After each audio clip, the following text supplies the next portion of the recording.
It is a land of ancient secrets and exotic myths.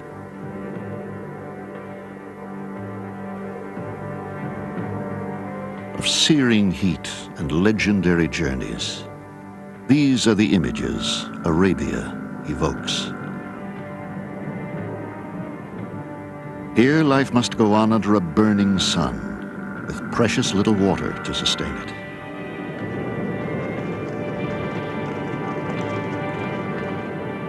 Though its deserts are forbidding places, within Arabia's arid expanse dwells abundant and varied wildlife.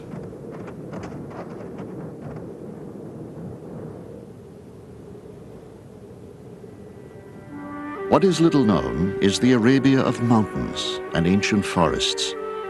Here resides the memory of a time when Arabia was a greener, wetter land, many thousands of years ago.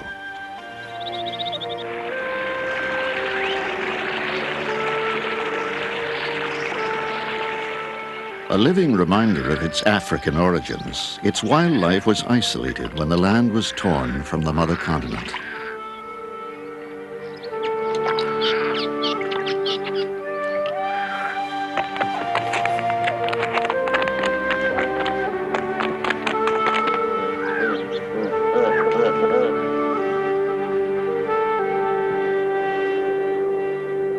It has long been known as Arabia, land of the Arabs. It is the largest peninsula on Earth, spanning more than 1 million square miles. Bordered by sea on 3 sides, it took shape some 35 million years ago, when a great fracture developed in the Earth's crust. Gradually, the rift widened, until Arabia all but broke away. Salt water from the Indian Ocean poured into the rift, creating a sea nearly 1,300 miles long. This is where our story of the secret Arabia begins, in the fertile waters of the southern Red Sea.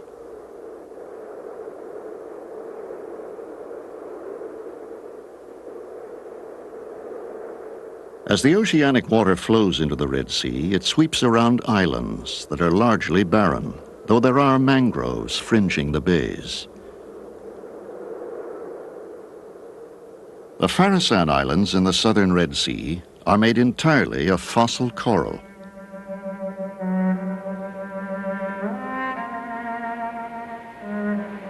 The surrounding waters teem with marine life. The flow from the Indian Ocean has triggered an explosion of tiny life forms, plankton, that's consumed by a multitude of fish.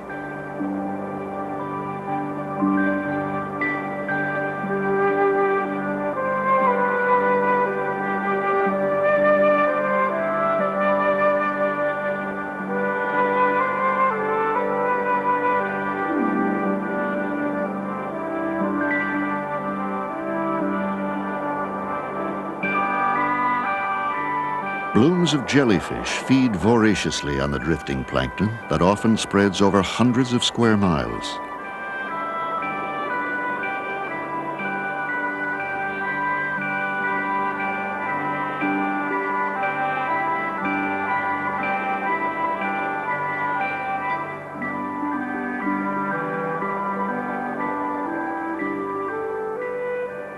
Higher up the food chain, there are hunters like the barracuda that prey on smaller fish.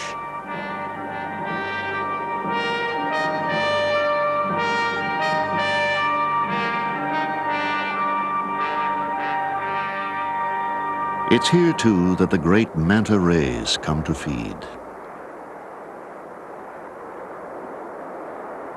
These elegant creatures, which sweep through the water like huge birds, have a wingspan of up to 16 feet, yet they live entirely on plankton. They have to consume vast quantities to sustain their powerful bodies.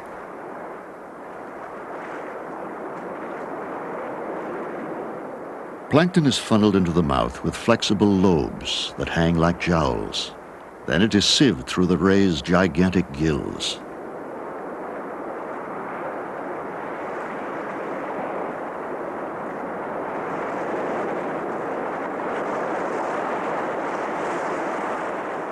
The mantis swim in formation, one behind the other, in an enormous circle.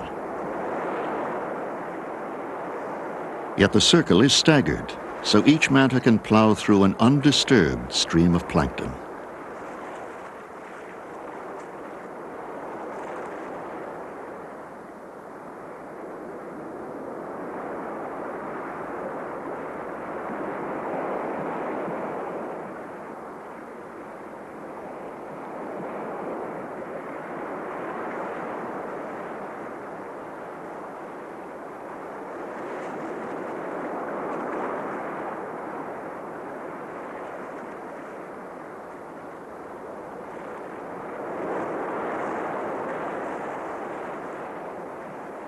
This feeding technique may seem elaborate, but mantas are sophisticated creatures. To hone in on prey, they rely on their acute sense of smell and cruise to where the currents converge. Scientists believe they feed in groups as a safety measure. Sharks sometimes attack solitary mantas, like this one, whose fin has nearly been bitten off.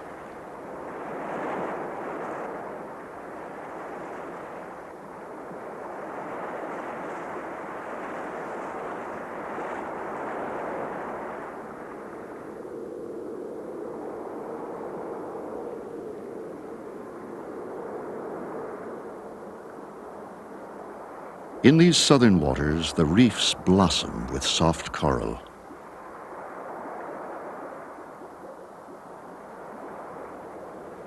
As the currents begin to flow, carrying nutrients with them, the corals stretch out their tentacles and feed.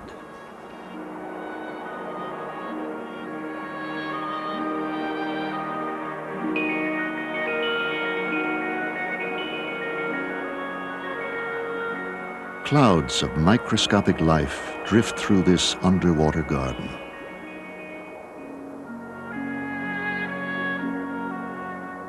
Floating plankton is trapped by sea ferns. Fire coral stuns any plankton with powerful stinging cells.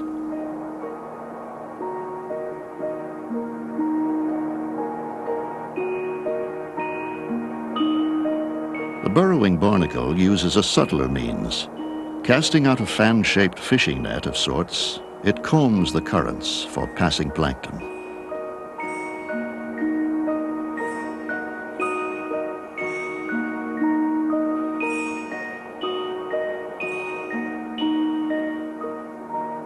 The worm shell, too, is buried within the coral, but uses a translucent substance to fish the waters.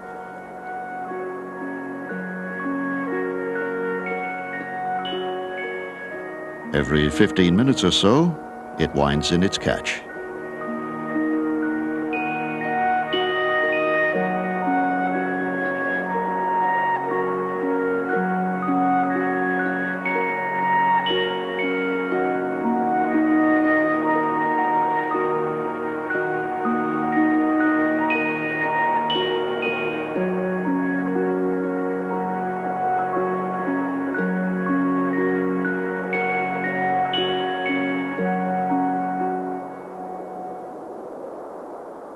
The seabed, strewn with tiny bits of coral rubble, offers few hiding places from predators.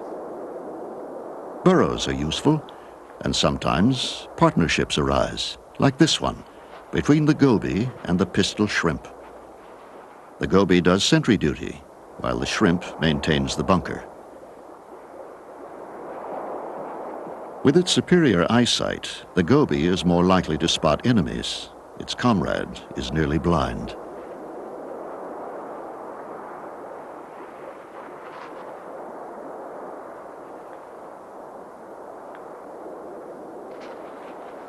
The shrimp, in turn, is a good lieutenant, industrious and hardworking.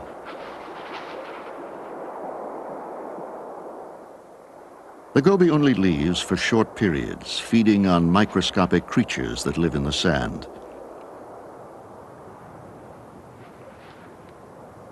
It uses its gills as a filtering system.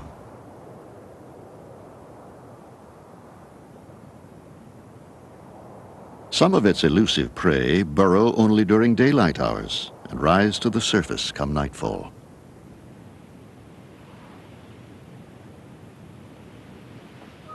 Nocturnal plankton, ushered in by the current, also rise to the surface, and fish follow.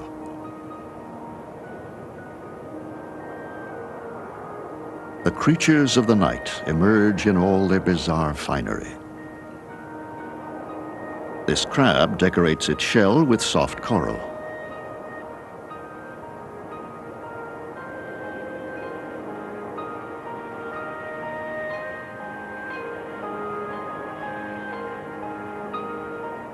A zebra's soul slides cautiously, its eyes like twin periscopes scanning for predators.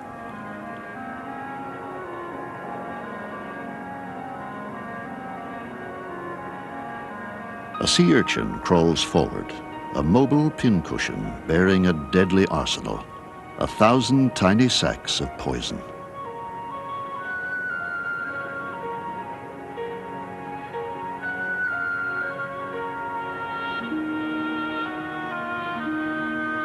Stinging anemones are used by a hermit crab to fortify its shell.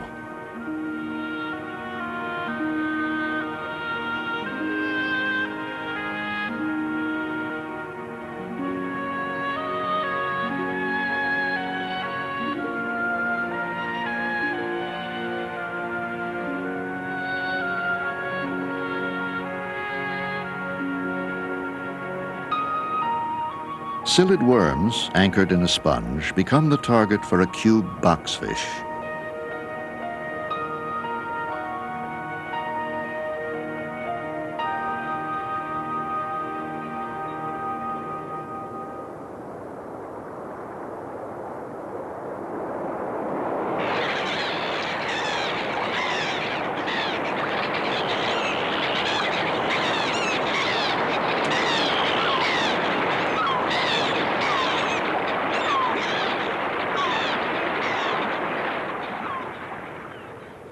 The coral islands of the Red Sea are mostly lifeless, but in the shallow bays, mangrove swamps generate their own ecosystems.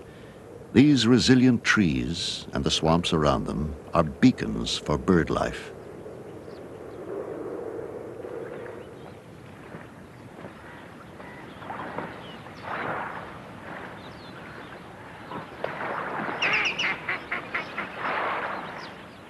There are many varieties of heron in the Farasan Islands. Each has its own place in the system. The giant of the family is called, appropriately, the Goliath heron. It stands more than 4 feet tall. The white reef heron is roughly a third its size.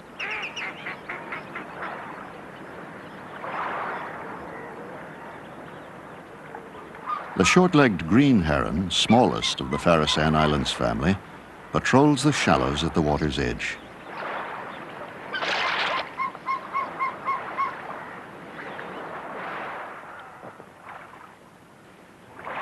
The roots of the mangroves are a nursery for young fish, but this is hardly a safe haven.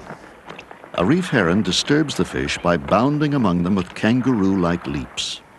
A brilliantly effective way of flushing out its quarry.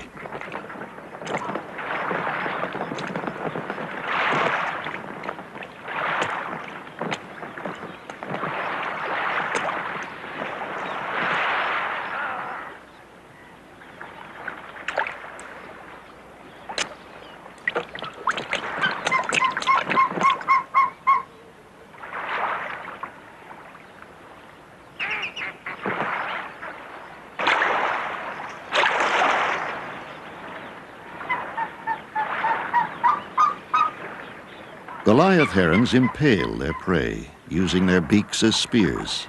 Then they swallow the fish head first.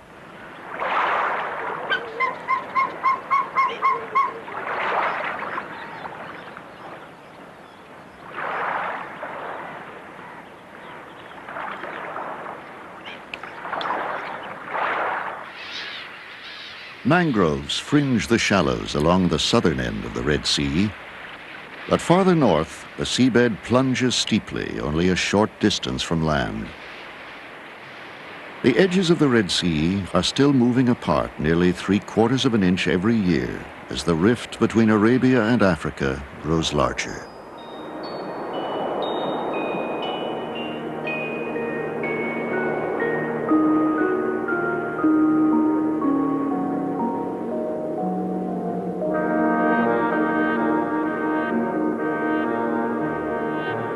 In this clear, deep water, some corals are known to live 1,000 feet down.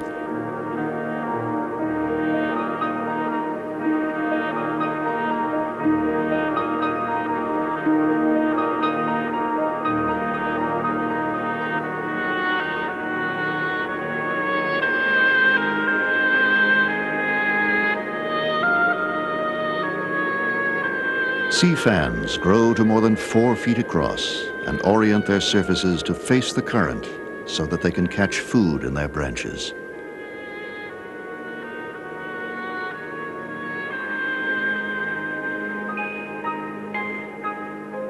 Most marine life is concentrated near the top of the reef wall.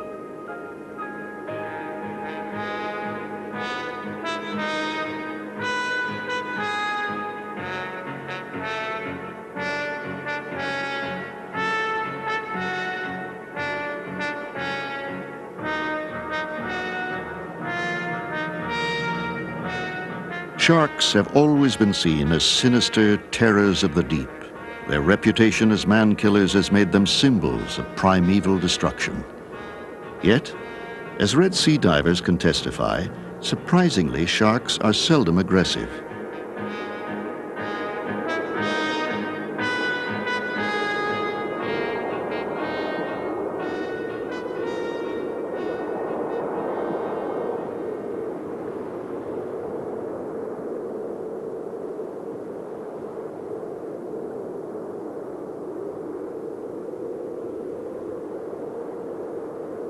Sharks are discriminating predators.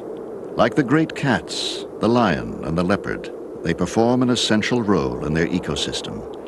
Their presence here is a sure sign of the reef's good health. The warm, clear waters of the Red Sea are ideal for marine life. Walls of coral stretch for thousands of miles beneath the surface, and where there is coral, there are likely to be red anthias. They move out from their coral refuge in schools, which make them less likely to be picked off by predators.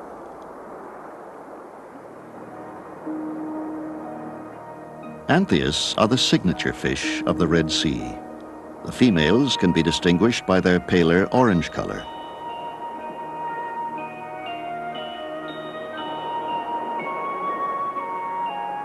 The males are red, larger, and outnumbered by females 100 to 1.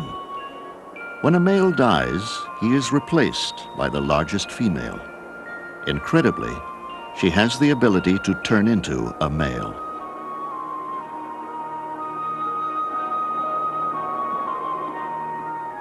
This fish, though, is an imposter.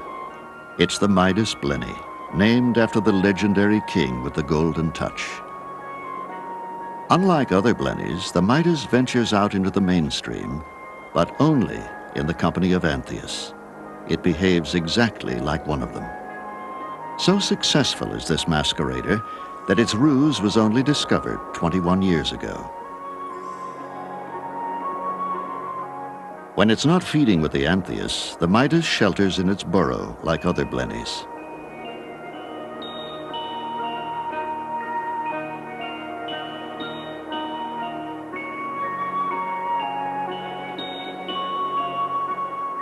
When the coast is clear, the Midas resumes its double life.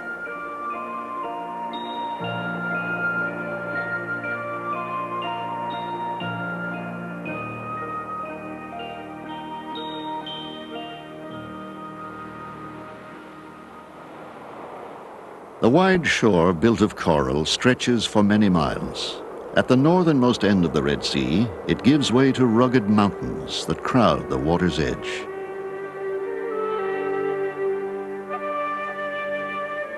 This is where much of the sand that forms the Great Arabian interior is generated.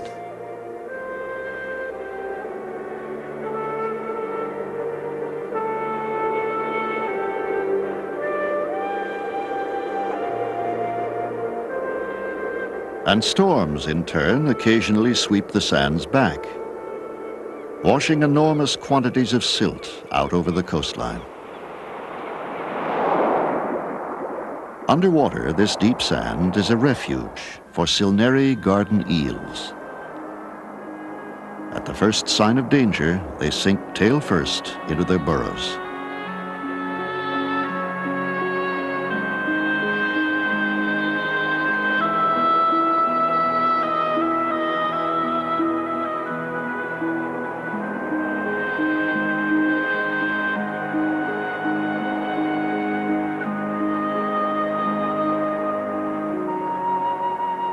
The Silneri is only found in the Red Sea. It too feeds off plankton carried by the current. It's one of the largest of the garden eels. A mature male is more than 3 feet long.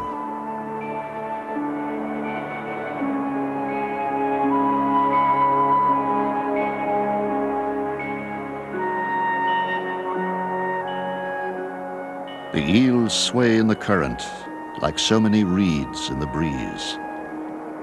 The males position themselves roughly a body's length apart.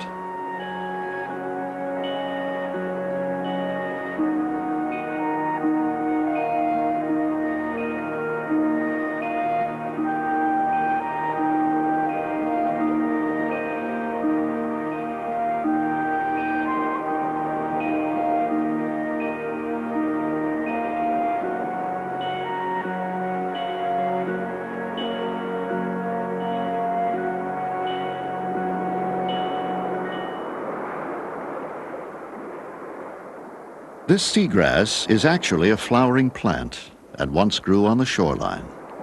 Over the millennia, as it was gradually submerged, it acquired a tolerance for salt water. Now it provides a refuge for creatures adept at camouflage.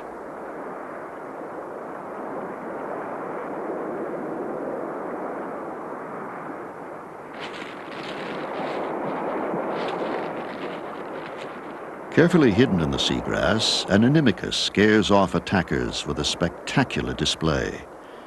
One of the most poisonous fish in the sea, it brandishes a row of venomous spines along its back.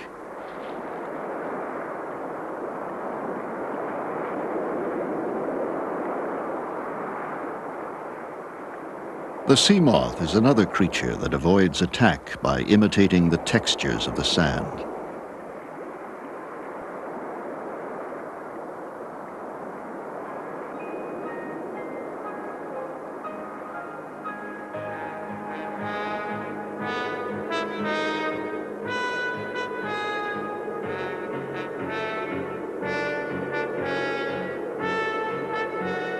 There are countless ways to exploit these waters, and as many forms that life has taken here.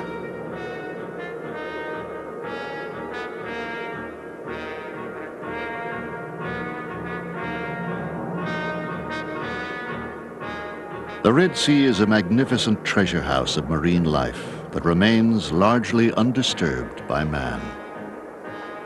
It is one of the few places on Earth where the natural balance remains unchanged. Much of this world is still a mystery, but from what is known, we have a picture of an ecosystem that is complex, subtle, and unique. The full story of the Red Sea, with its rich variety of species and great range of habitats, is only just beginning to unfold.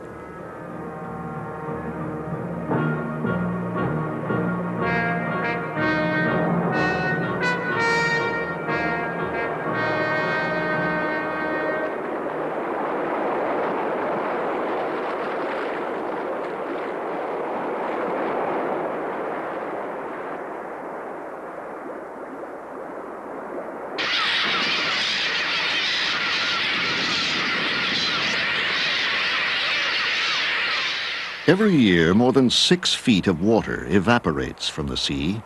The wind carries the moist air inland up over the foothills.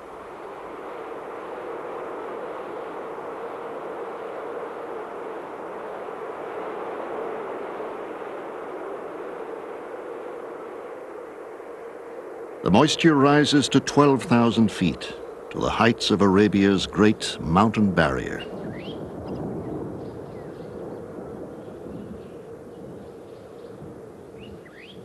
The rain clouds that form make this the most verdant region in all Arabia. Through the summer months, storms drench the upper slopes of the barrier.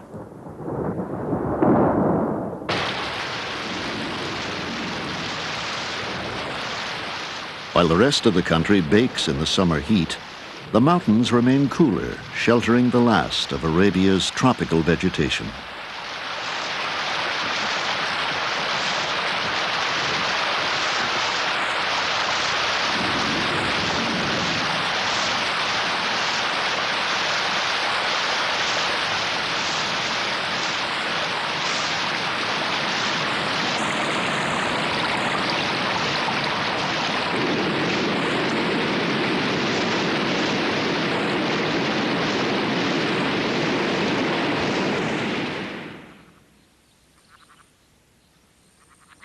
Beneath the mountain foothills, dammed water has become a major resource for both farmers and wildlife.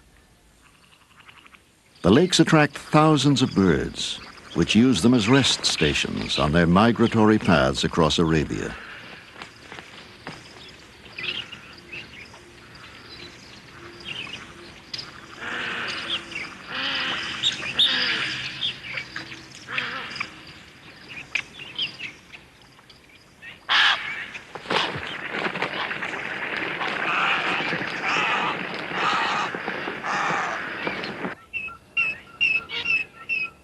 Many resident birds hearken back to the true origins of the region's wildlife.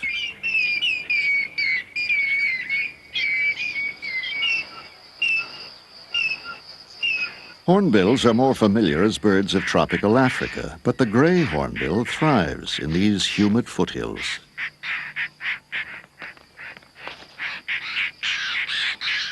Another with African roots is the brilliantly plumed Abyssinian roller.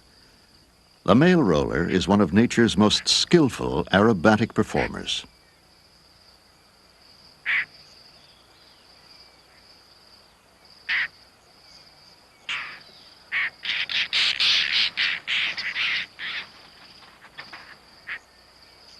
He makes a series of early morning flights to advertise his territory, but saves his most daring maneuvers to attract a mate.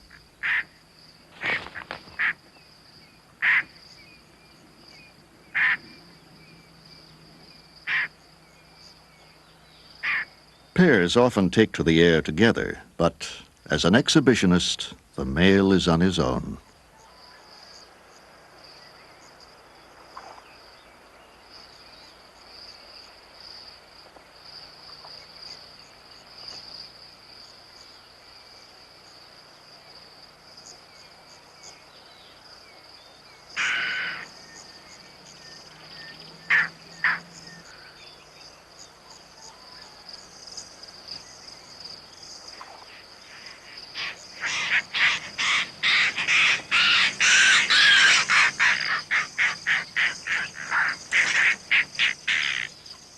The female roller watches the aerial display closely. Only afterwards will she mate.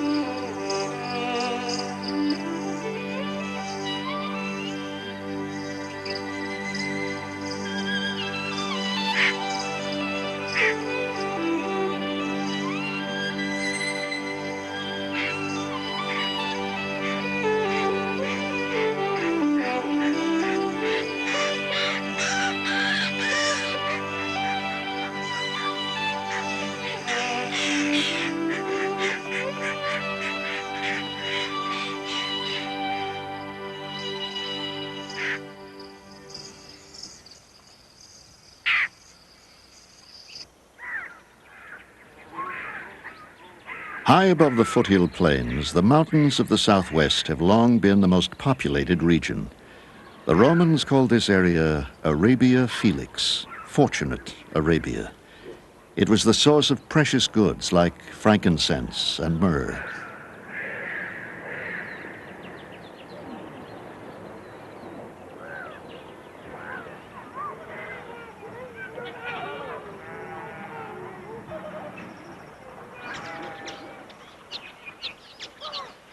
The farmers' crops are a banquet for mountain birds. Despite the token deterrent, weavers and linnets feast in the wheat fields.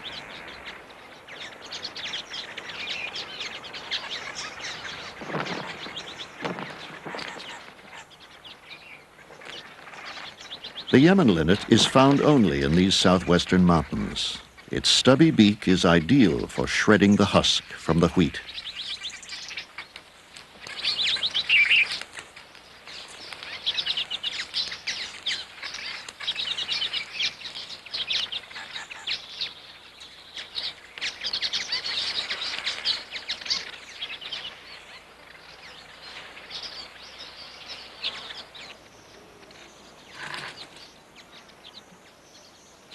Agamid lizards have a remarkable ability to change color. Starting the day a mottled brown to match the rocks, the dominant males gradually assume a bright fluorescent blue.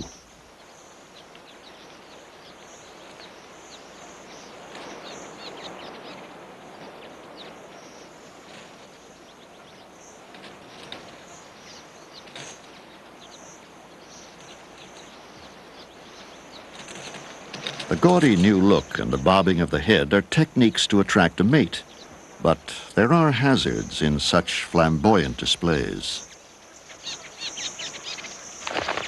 The gray-headed kingfisher has a taste for lizard.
In this fertile region of Arabia, the land is terraced to the highest possible level.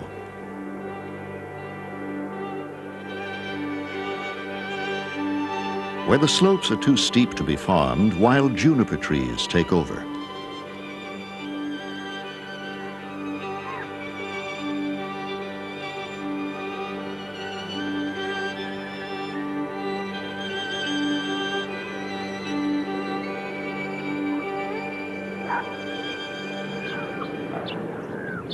In the high cliffs, a troop of baboons have made their quarters upon a rocky shelf.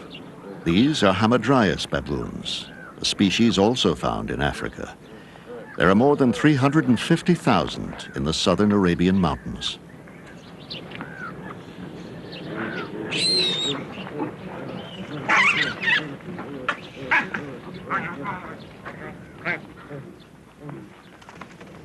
The ancient Egyptians venerated the Hamadryas, perhaps because their chatter heralded the sunrise.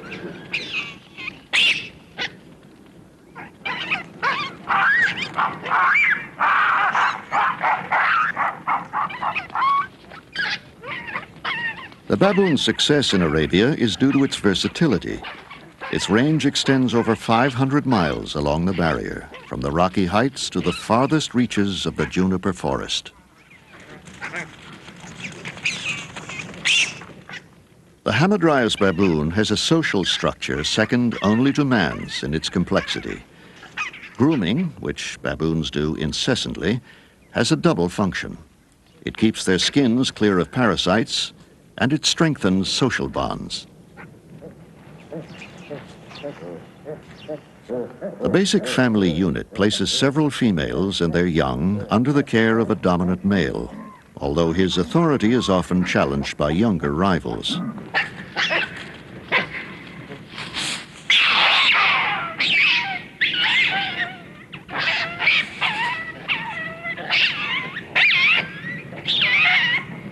If a dominant male loses one of these trials of strength, his females and their progeny become the spoils of the victor.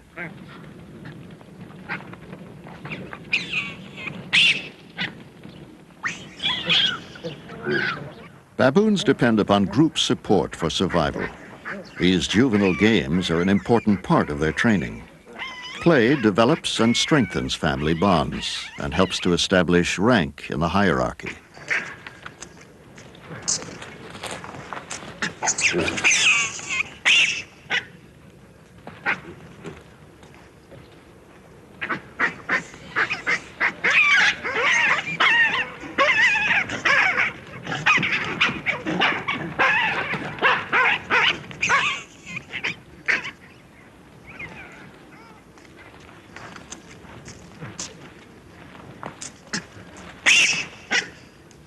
Usually, mothers reject babies that are not their own, but any weaned orphans will be cared for by young males.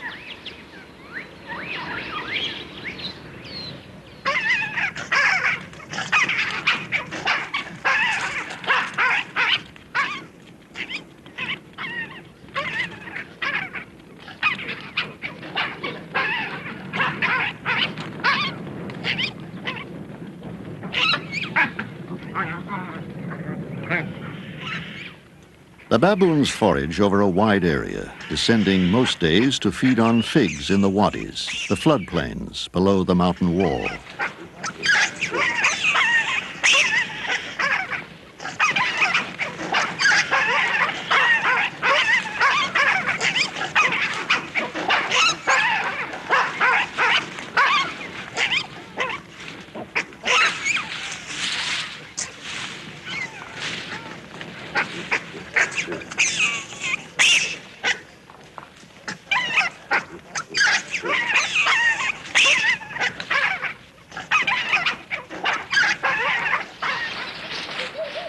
Fig trees grow in great variety and attract all kinds of wildlife.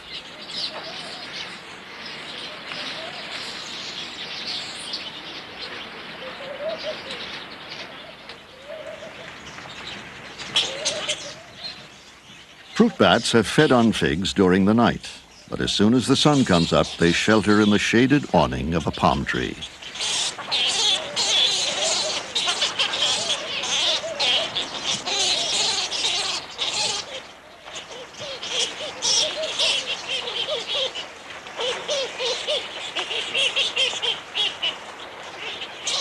They sleep most of the day, but before dozing off, they groom themselves. They are fastidious about cleaning their feet, which provide a secure grip even when they hang upside down to sleep.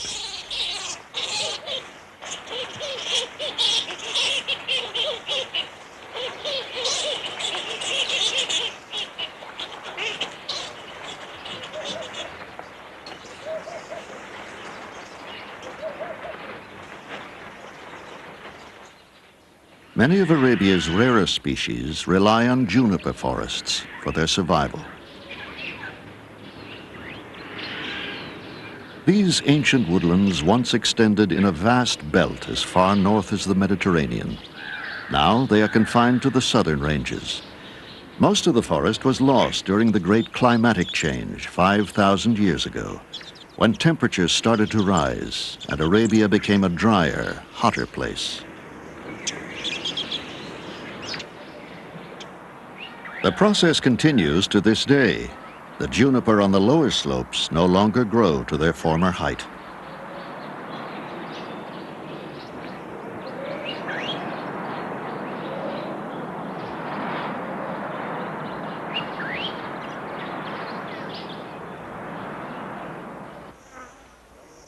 To the north, the mountains become progressively drier. In some places, only a single stand of euphorbia remains, where lush forests once flourished.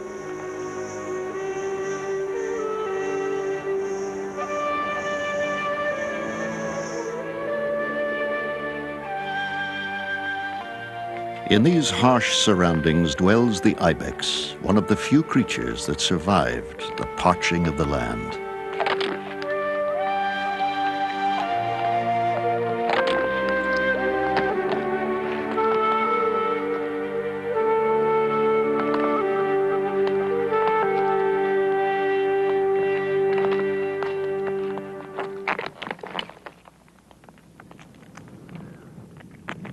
The ibex owes its longevity in part to its agility on this difficult terrain.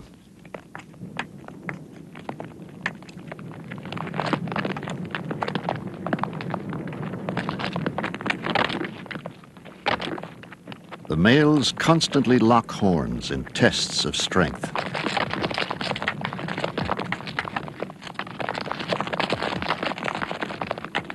Ibex are related to the mountain goat. Their cloven hooves expand to grip the rock, and their soft inner pads cling like suction cups.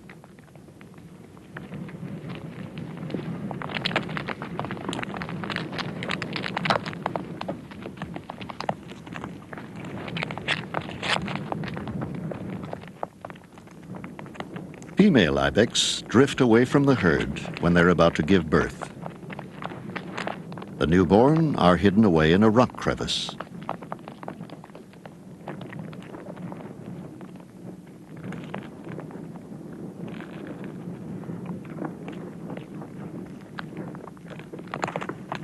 The kids are quickly on their feet, taking their first tentative steps.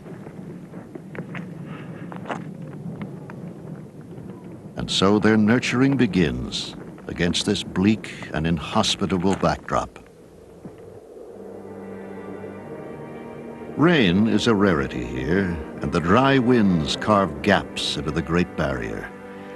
Deep gullies eroded by fierce gales break up the mountains and turn them into a maze of sand and stone.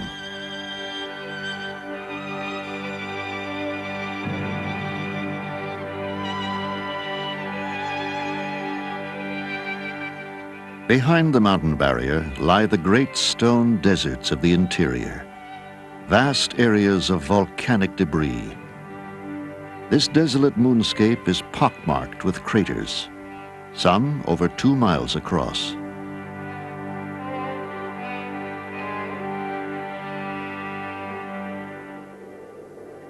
To the south stretches the immense Arabian sand desert, sculpted eons ago by monsoon winds.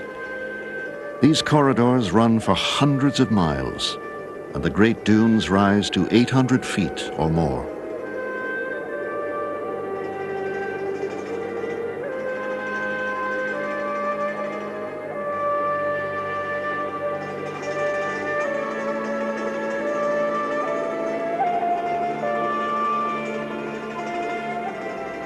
Like all great deserts, the Rub al-Khali has a forbidding beauty.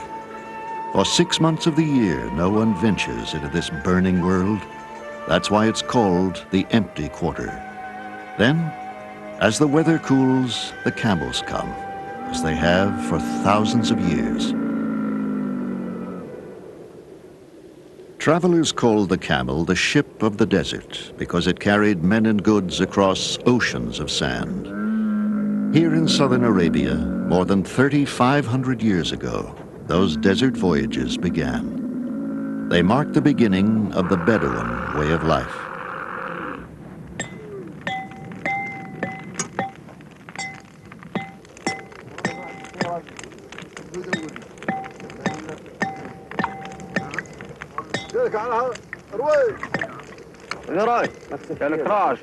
Every year, Hussein bin Rashid al-Ajami and his son Saeed spend the entire winter traveling hundreds of miles through the Rub al-Khali.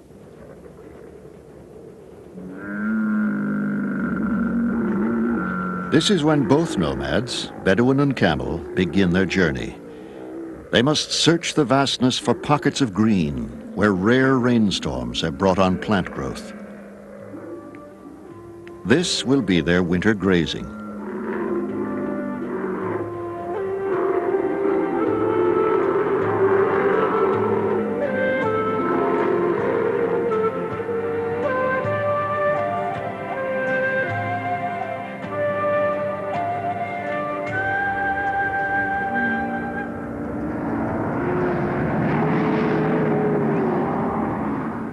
Hussein, who's 66, has been venturing into the Rub al Khali with his family since he was a child. Today, he has 90 camels. If the pastures are good, the herd can go through the entire winter without drinking water. Man and camel are mutually dependent. The Bedouins rely on the camel for milk and meat, and the camel needs the Bedouins to guide it through the desert. Both adapted ingeniously to a harsh environment and made the desert a home.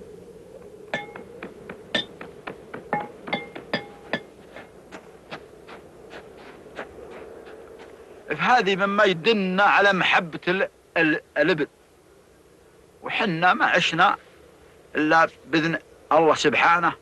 Let me tell you why we love the camel. We live by God's grace and through the blessing of the camel. In the old days, we had few possessions, but our camels answered our every need.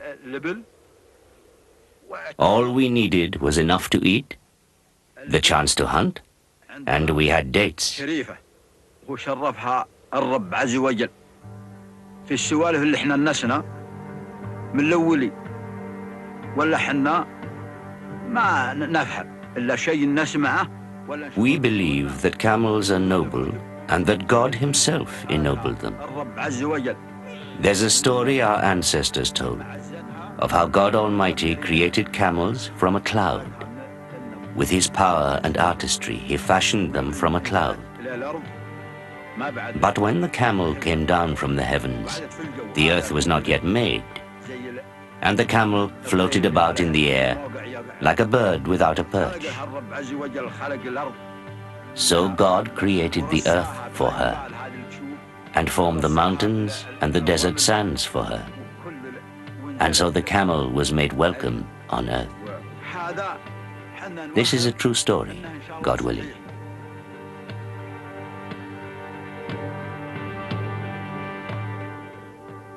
The earliest images of Arab warriors show them riding to battle on camels.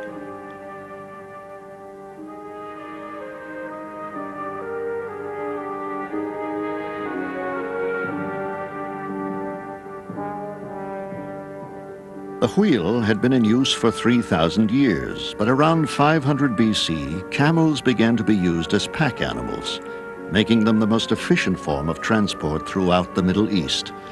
By late Roman times, wheeled vehicles had all but vanished. Trade would continue to depend on the camel until the invention of the automobile. While the camel became a servant, the lion remained a quarry. It was hunted for sport in the northern deserts of Arabia. The last time one was seen in the wild was at the turn of the century. The Reem gazelle was also hunted in ancient times. Assyrians pursued it into the desert to test the accuracy of their bows and the strength of their spear arms. The hunting of the Reem continued until modern times. Today, it is nearly extinct. Perhaps 1,000 live in the wild. This is not a herd in flight. It's a male reem rounding up females. Early winter has brought the rutting season, and competition for females is intense.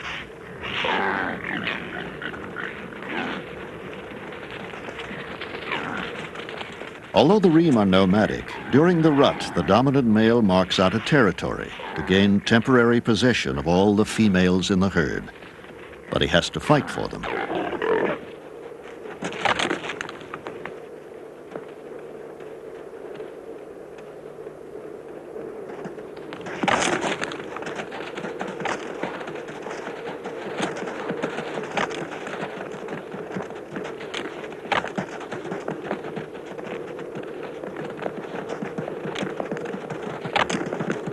These fights are more than just ritual. The reem's sharp horns can inflict deep wounds.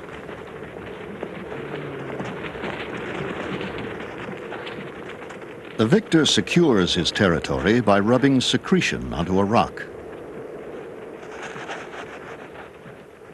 Droppings and urine are also used as a scent mark. The male reem is distinguished by his longer horns, and he exudes a black substance from glands just beneath his eyes. This too is used to mark his territory.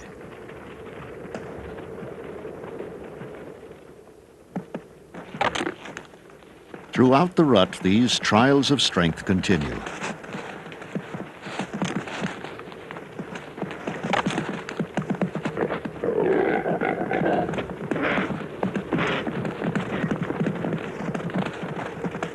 Rival males are not just forced to retreat, they must be driven away from the victor's territory.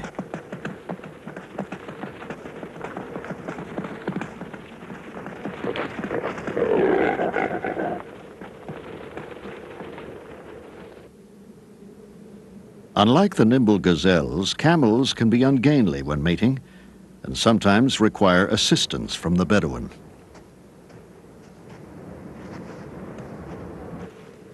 Hussein's son, Saeed, has been handling camels all his life. He has great respect for the animals that are his livelihood and a thorough knowledge of their behavior. The male first checks to see if the female is in heat.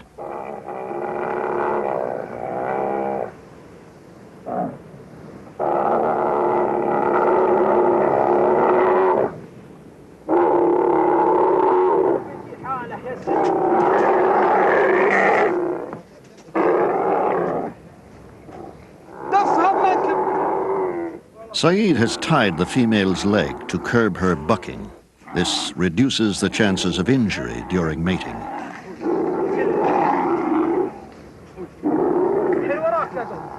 There are those who claim that camels would have died out without the aid of humans.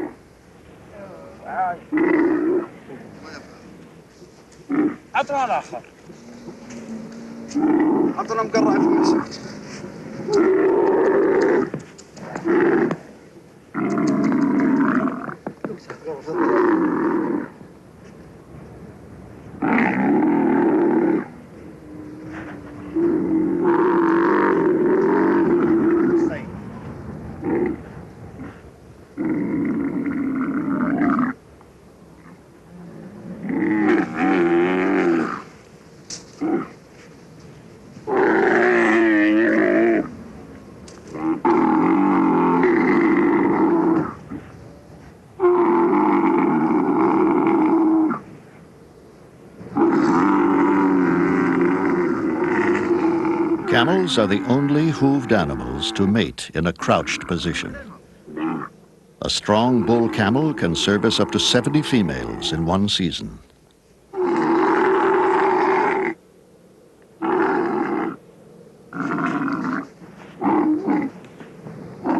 Saeed works diligently to improve the quality of his herd.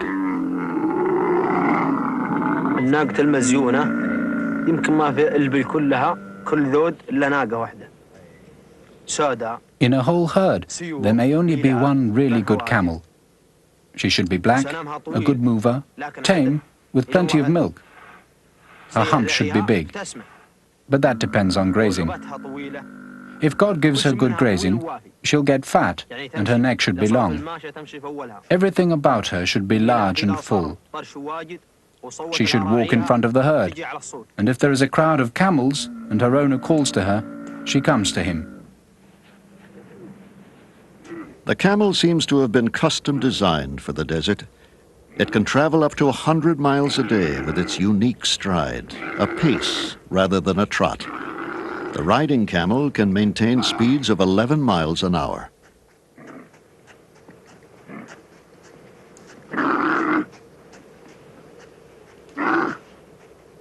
The broad pads of the camel's feet spread its weight and keep it from sinking into soft sand.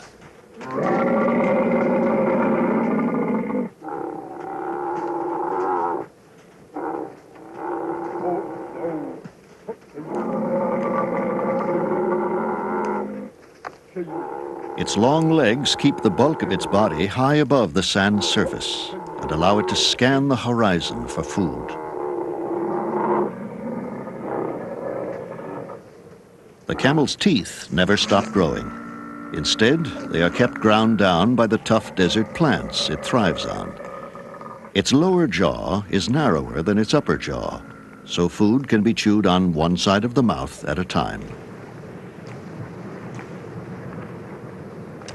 The eyes are protected by a double row of lashes. In a sandstorm, the camel keeps its eyes shut, though it can see well enough to keep moving through the thin membrane of its eyelids. Its large nostrils can be closed to prevent sand from getting into its lungs.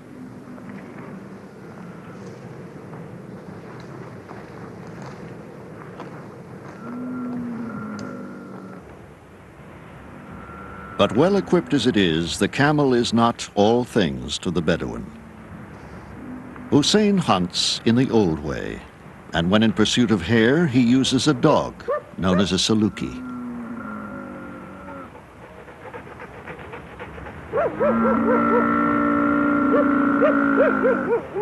In the past, salukis were trained to hunt gazelle and bustard, much needed sources of meat.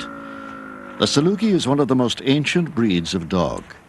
It is believed to have originated in southern Arabia 7,000 years ago.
When the hare is caught, it is brought back alive so it can be properly dispatched according to Islamic law.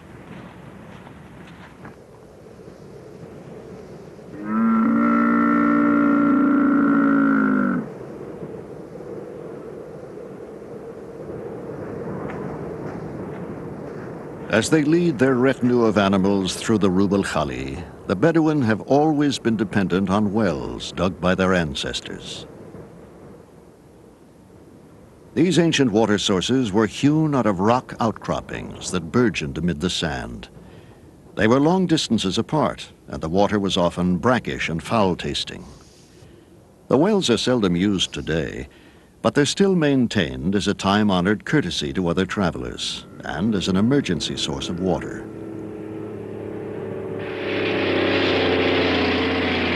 Today, the well is on the move, and water is transported to even the most remote corners of the desert. Saeed brings the well to his camels. He waters them once a week so they'll be in peak condition. The toughest part of their journey is yet to come.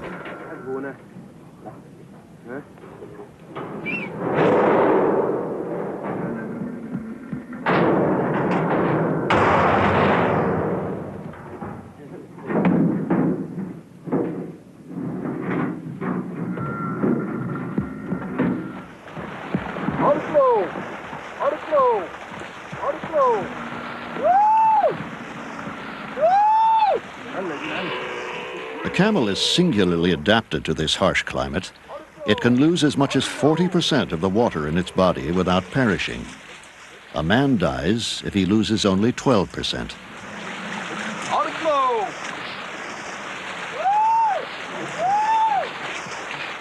A camel doesn't store what it drinks. It absorbs water into its bloodstream and tissues. Saeed has to ration because a thirsty camel can drink a fifth of its body weight in a single session, at the rate of 3 gallons a minute.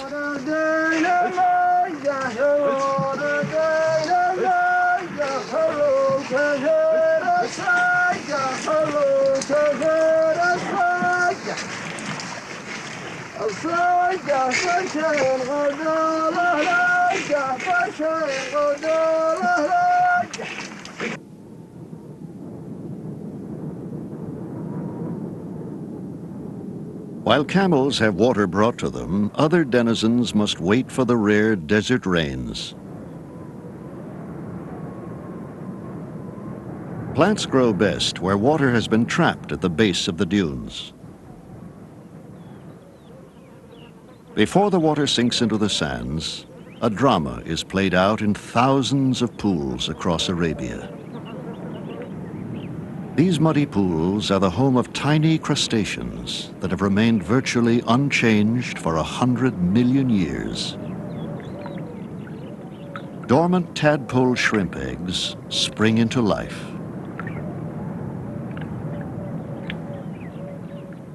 Tadpole shrimp are highly specialized creatures and are older than the desert itself. Their fertilized eggs can lie dormant for 15 years before water comes and brings them to life.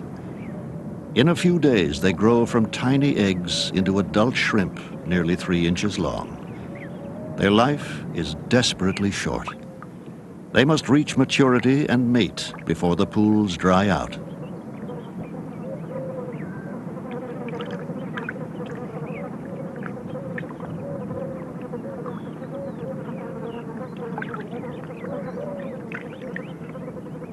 Once the eggs are laid, the life cycle is complete.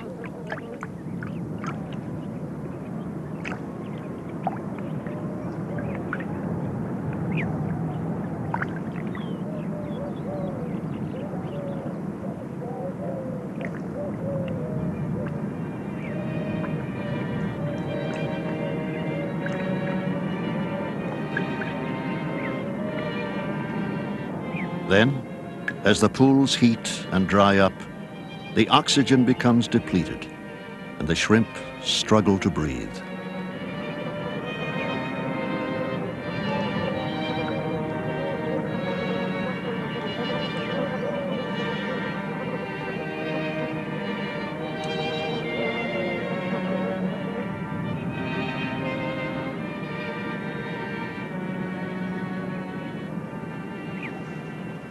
So, a generation of shrimp passes in a matter of days. Their decaying bodies will fertilize the sand and provide rich food for the next generation, which may not arrive for many years when the rains come again.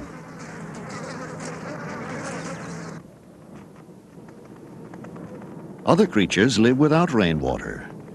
The night forms a crust on the desert sand that allows the scorpion to dig out a shelter from the sun.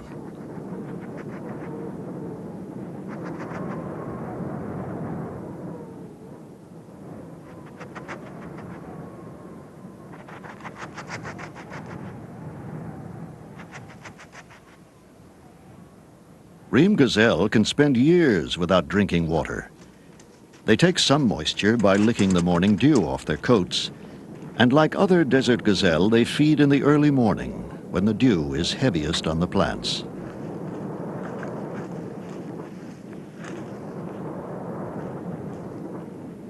Only a few tough plants can survive in the Rub' al Khali.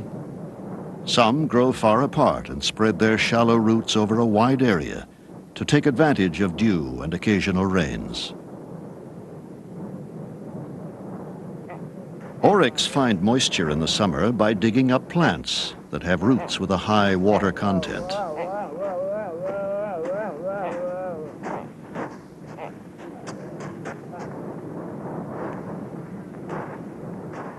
Oryx are well suited for desert life. Their white coats reflect the blazing sunlight.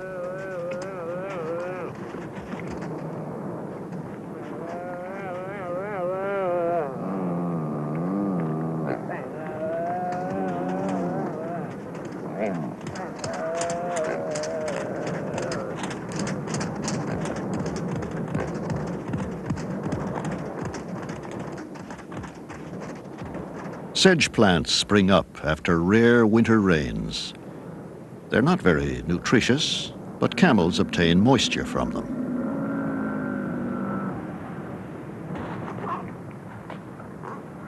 Camels moving through the desert do little damage to the plant life. They take just a few bites out of each plant before moving on. They are in tune with conditions here.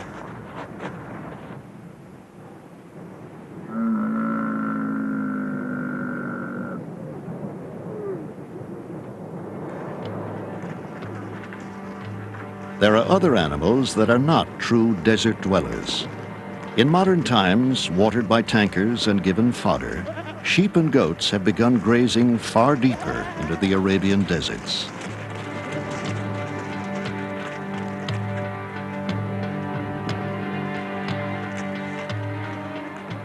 The vegetation here cannot support their increasing numbers.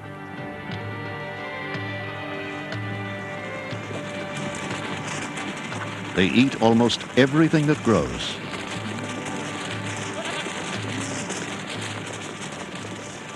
Some native grasses only survive when hedged in by thorn bushes, where they are out of reach of the marauders.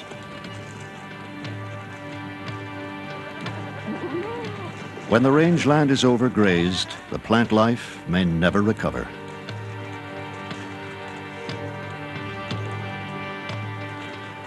But in wildlife reserves, protected from this kind of mass invasion, the desert has shown a remarkable capacity to revive itself.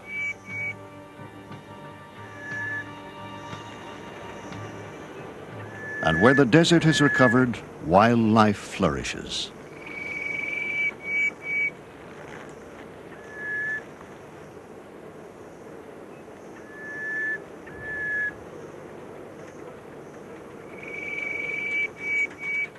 Nomadic desert birds, like the houbara bustard, need this variety of plant and insect life before they will settle to breed. They will thrive as long as the environment remains undisturbed.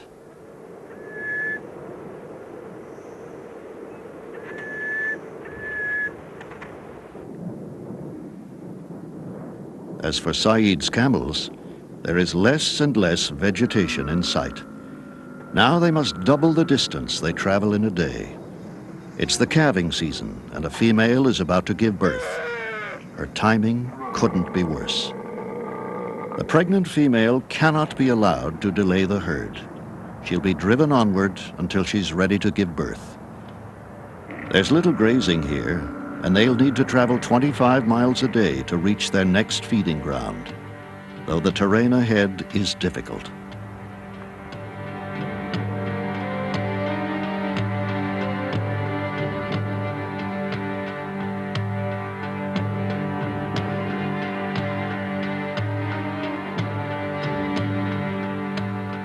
They must cross the salt flats or sabkas, and then, towering beyond, a range of sand mountains that rise to 1,000 feet or more.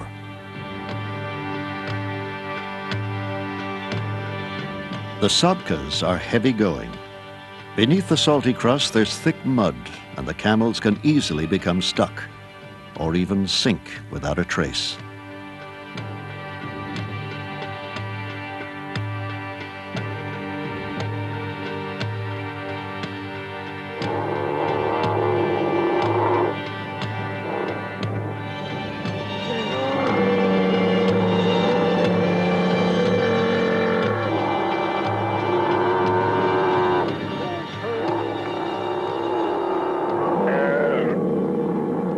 As the female gives birth, the Bedouins prepare for a deception.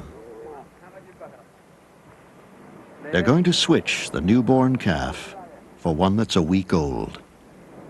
Its own mother hasn't enough milk, and the hope is that the new mother will adopt it.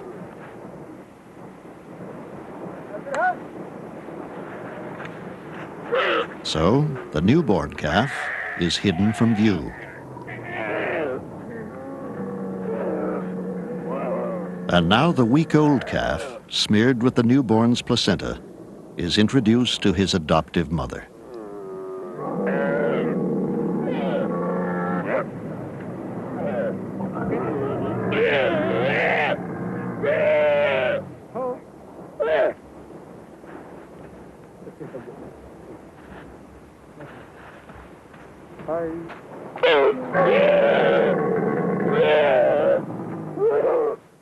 week-old calf's real mother makes a suspicious circuit or two.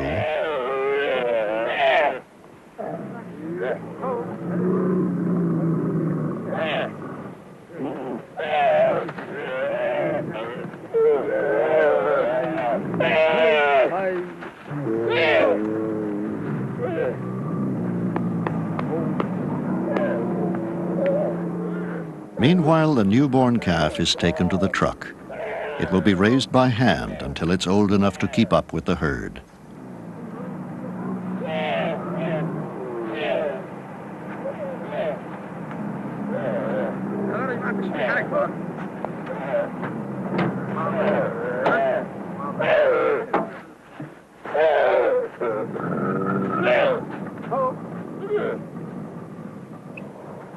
The deception won't be a success until the new mother allows the week-old calf to suckle.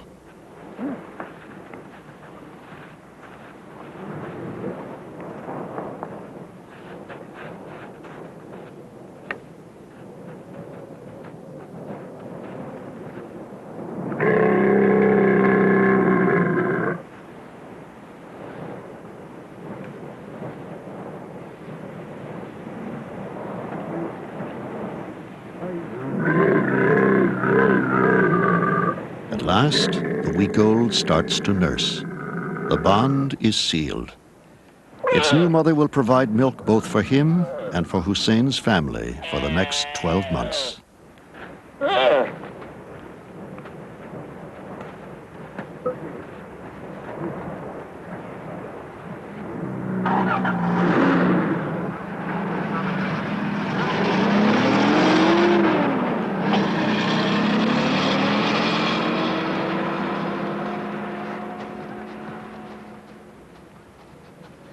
The camel has ruled the desert for 4,000 years, but its reign is over.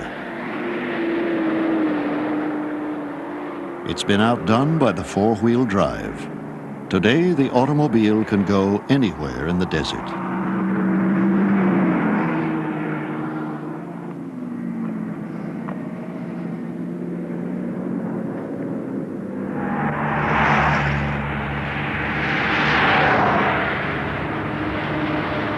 The wheel has come back to win the day.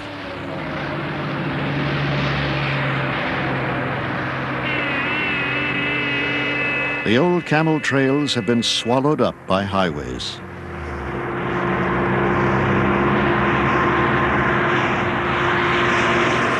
Once the driving force of a great culture, the camel may end its days as a passenger.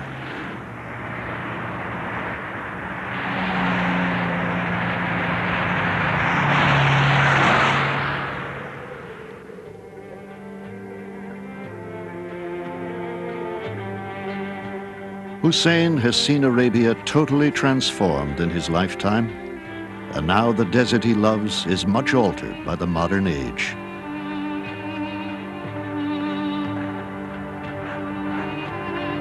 Saeed, too, has seen fundamental changes taking place in the desert itself. Much of the wildlife has been displaced. Some animals have come perilously close to extinction and have only been saved by a determined conservation drive. Now, new breeding programs are introducing more species back into the wild. But isolated rescue attempts may not be enough. All life in the desert is finally dependent on vegetation. If plant life is disturbed and the rangeland overrun, then a delicately poised ecosystem will be destroyed.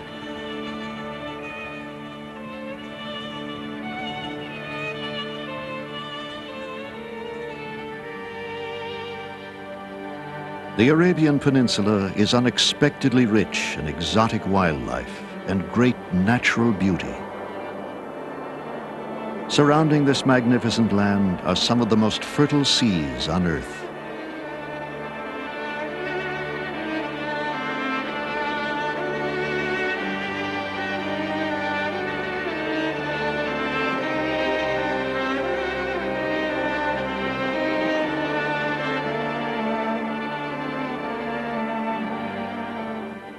The verdant forests are precious reminders of a lusher time, long gone.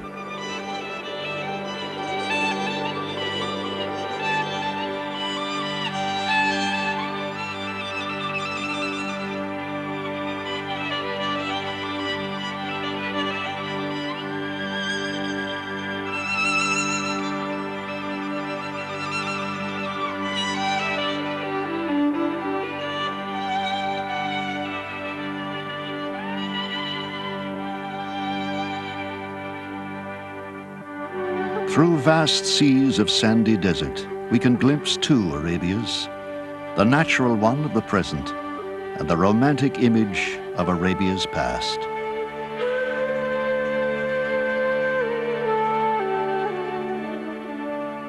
Each is deserving of admiration and respect. Together they form a great inheritance that is only now being revealed to the world.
We hope you have enjoyed this presentation from the National Geographic Video Library.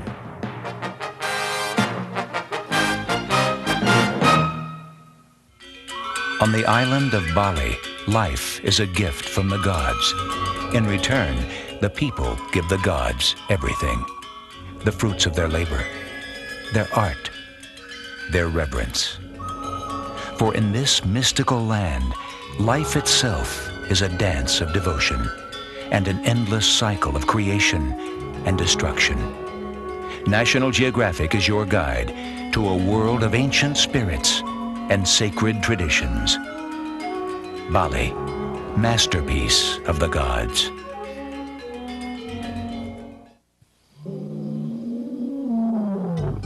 The African night is alive with mysterious creatures. The king of beasts rules the plains and silently stalks its prey.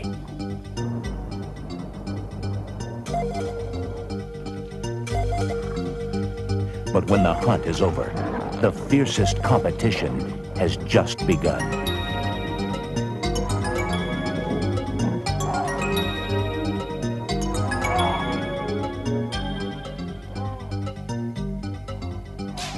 Africa's darkness is pierced to reveal its deepest mysteries. Join National Geographic on the prowl with the lions of the African night.